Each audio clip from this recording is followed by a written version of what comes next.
অন্নপূর্ণা ভান্ডারের নতুন আপডেট এসেছে। অন্নপূর্ণা ভান্ডারের ফর্ম রিজেক্ট করে দেওয়া হয়েছে। যারা যারা এই ভুলটি করেছিল, বেশিরভাগ মানুষেরা অন্নপূর্ণা ভান্ডারের ফর্ম কিন্তু বাতিল করা হয়েছে।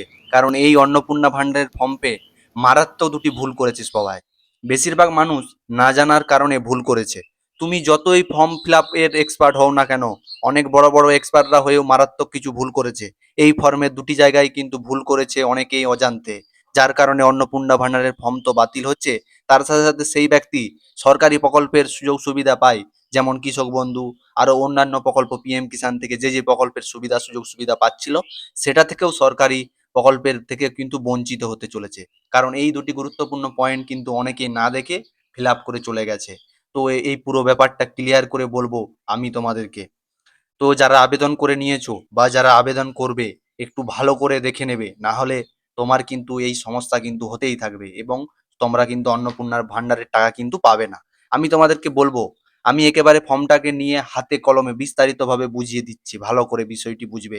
তো তাহলে তোমাদের এই ভুলটা আর হবে না। পুরো ভিডিওটি মনোযোগ সহকারে দেখবে এবং দুটি মারাত্মক কিন্তু সকলেই ভুল করেছে, সেই ভুলটি তুমি করো না, তাহলে কিন্তু তোমার কিন্তু টাকা ঢুকবে না। সেই পুরো বিষয়টি তুমি দেখতে থাকো, আমি এই বিস্তারিতভাবে বলবো। তো বন্ধুরা, তোমরা দেখতে পাচ্ছ এটা প্রথম পেজ। একবারে তোমরা চলে যাবে 11 নম্বর পাতাতে। তোমাদেরকে যেটা দেখাবো, 11 নম্বর পাতাতে একটি সবাই কিন্তু ভুল করছে। দেখতে পাচ্ছ এখানে এই যে 11 নম্বর পাতাতে এখানে লেখা আছে আপনি কি কোনো সরকারি প্রকল্পের সুবিধা ডিবিটির মাধ্যমে পাচ্ছেন।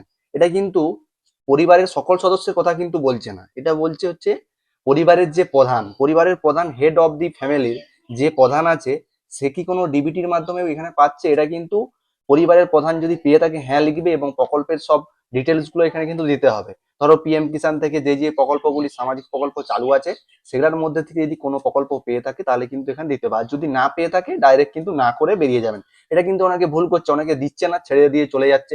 এটা কিন্তু 1 নম্বর পয়েন্ট এবং মারাত্মক ভুল করছে। এই কারণে কিন্তু অনেকের কিন্তু অন্নপূর্ণা ভান্ডারের টাকা নাও ঢুকতে পারে। দেখতে পাচ্ছ এখানে লেখা আছে, যদি হ্যাঁ হয় তবে প্রকল্পের নাম উল্লেখ করুন, আর যদি না হয় তাহলে এখানে কোনো দেওয়ার দরকার নেই। বুঝেছেন? এখানে হচ্ছে এটি যদি না পেয়ে থাকেন তাহলে না দিতে হবে, এবং যদি পেয়ে থাকেন হ্যাঁ হিসাবে কিন্তু উল্লেখ করতে হবে। না উল্লেখ করলে কিন্তু অনেক পরিমাণ নাম কিন্তু বাদ চলে যেতে পারে, এটা একটা কিন্তু কারণ। তো অনেকে কি করছে, এই ক্যানটাতে দেখতে পাচ্ছ হ্যাঁতে ঠিক দিয়ে দিচ্ছে এবং ভাবছে আমি এই প্রকল্প পাচ্ছি, তার জন্য হয়তো জিজ্ঞাসা করেছে হ্যাঁ কি এবং না ঠিক করে দিয়েছি। হ্যাঁ, এটা সম্পূর্ণ ভুল। এটা যে করবে সে কিন্তু ফেঁসে যাবে। কেন ফাঁসবে? কারণ ওপরে কি লেখা আছে একটু ভালো করে দেখো তোমরা।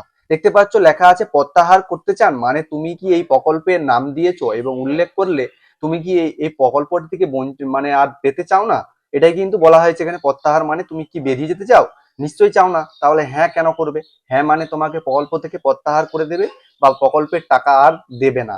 সেই কারণে কিন্তু এই অপশনটা রয়েছে, কারণ এখানে বলে দিয়েছে প্রকল্প থেকে বেরিয়ে যেতে হলে টিক বক্সে চিহ্নিত করুন। আবার এখানে হ্যাঁ ও না দিয়ে উল্লেখ করে দিয়েছে। অনেকে এইখানে টিক দিয়ে দিচ্ছে এবং যে যে প্রকল্প পাচ্ছিলে সবার পাবে না, তাদের বাড়ির প্রধান আর পাবে না। তো এই জায়গাটা একটু ভালো করে দেখবে এবং এই জায়গাটা একটু ভালো করে অপশনটাতে টিক দেবে।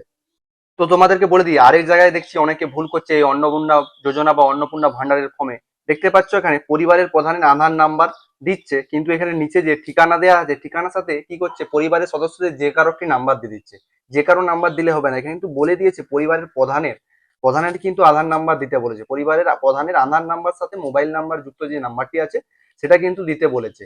এগুলো যদি তোমরা এই দুটো কারণ যদি তোমরা ঠিকঠাক রাখো, তাহলে তোমাদের পরবর্তীকালে কোনো কিন্তু সমস্যা হবে না টাকা পেতে, এবং ভবিষ্যতেও কোনো সমস্যা হবে না। এই দুটো কারণ কিন্তু অনেকে ভুল করছে, এটা কিন্তু সবাই ঠিক করে রাখবে এবং সঠিক তথ্য দেবে। বুঝতে পেরেছো? এই দুটো কারণ তোমরা সঠিকভাবে পূরণ করবে এবং ফিল আপ করবে, তাহলে কিন্তু কোনো সমস্যা হবে না।